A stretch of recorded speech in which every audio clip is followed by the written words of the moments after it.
Hello everyone. In this session, I will demonstrate you the general features of humerus. The humerus is the bone of the arm. It is a typical long bone.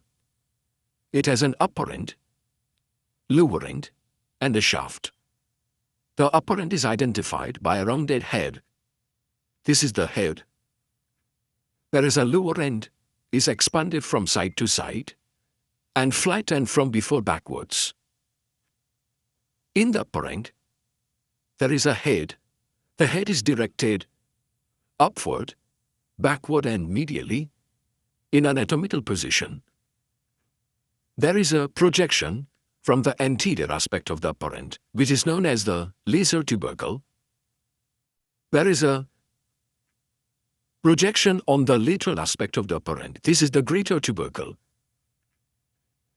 Between lesser and greater tubercle, there is a groove, which is known as intertubercular sulcus or bicipital groove.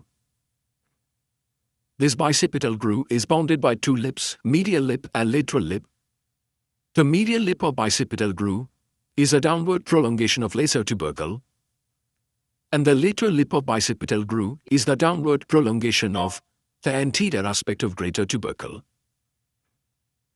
On the posterior aspect of the greater tubercle, there are three impressions: smooth impressions, upper impression, middle impression, and a lower impression. This encircling line, which separates the head from the rest of the upper end, this is the anatomical neck. Anatomical neck of the humerus. There is the encircling line, the constriction, which separates the upper end from the shaft. So this is the surgical neck. So here we can identify two necks. One is the anatomical neck, and second is the surgical neck. There is a third neck in the humerus, which is known as morphological neck. Morphological neck is the junction between the epiphysis and the diaphysis of the humerus. So it indicates the site where epiphyseal line for the upper end passes.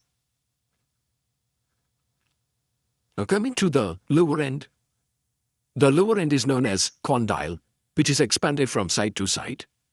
It has two parts, articular and non-articular parts.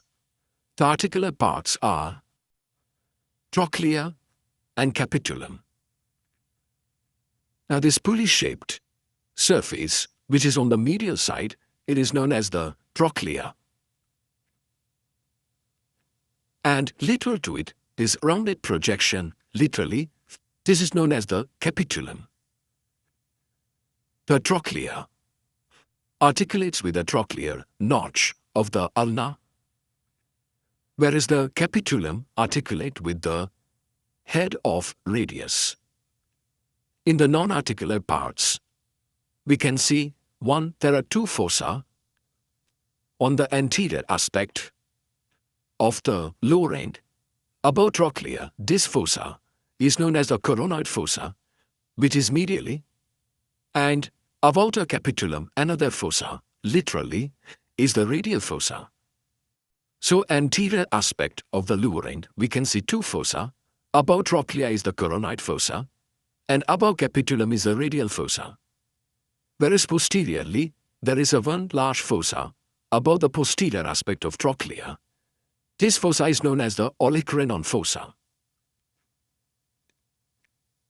Now the coronoid fossa accommodates the coronoid process of ulna during flexion, whereas the radial fossa accommodates the head of radius during flexion. The olecranon fossa accommodates the olecranon process of ulna during extension of the elbow. The most prominent point on the medial side here, this is the medial epicondyle, which is much larger compared to the projection on the lateral side, which is known as the lateral epicondyle. So out of two epicondyles, the more prominent projection is a medial epicondyle. Above the medial epicondyle, there is a sharp ridge. This sharp ridge is known as medial supracondylar ridge. Similarly, on the lateral side, above the lateral epicondyle, this sharp ridge is known as a lateral supracondylar ridge. So these are the features on the lower end. Now coming to the shaft. The shaft has 3 borders and 3 surfaces. The upper half of the shaft is rounded. The lower half is triangular. The 3 borders are anterior border, and there is a medial border, and there is a lateral border. The anterior border, in the upper 1/3, it forms the lateral lip of bicipital groove. We can see here, this is the lateral lip of bicipital groove, which continued as an anterior border. The medial border, in the upper part, it forms a medial lip of bicipital groove, and below it is continuous with the medial supracondylar ridge. So this is the medial border, whereas lateral border is prominent only in the lower part, where it forms the lateral supracondylar ridge. So this is the lateral border. Now there are 3 surfaces between anterior border and the medial border. This is anteromedial surface. In the upper part, the anteromedial surface forms the floor of the bicipital groove.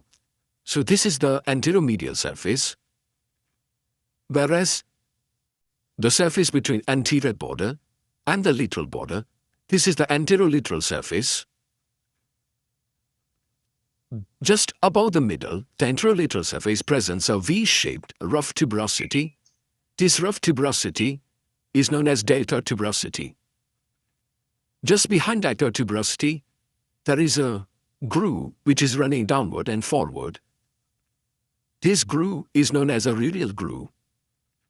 So this is the radial groove, which is just behind V-shaped delta tuberosity. Then there is a posterior surface. The posterior surface is between the lateral border and the medial border, and in the upper part, the posterior surface is crossed by the radial groove, also known as the spiral groove. So these are the features of the humerus, and to determine the side, we must know that the rounded head, which is in the upper end, it should face upward, backward, and medially in such a way that the lesser tubercle is a projection facing anterior aspect from the upper end. Greater tubercle, it faces laterally, and in the lower end, the more prominent projection out of medial and lateral is a medial epicondyle. So keep it medially. The trochlea is a surface on the medial side, whereas capitulum is on the lateral side. Above them, there are 2 fossa, coronoid and radial fossa, but posteriorly there is only 1 fossa, that is olecranon fossa. So keep that fossa posteriorly. So this is medial epicondyle, and the head of the humerus faces upward, backward, and medially. So this is the left humerus in anatomical position.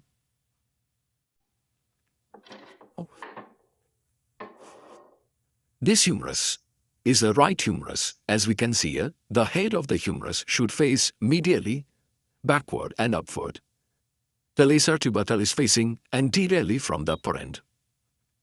And in the lower end, we can see the more prominent projection out of these 2 is this one, which is the medial epicondyle. So that is medial trochlea capitulum. So this is the right humerus. So that completes our general features and side determination of humerus. In my next video, I will demonstrate you the attachments on the humerus. Thank you.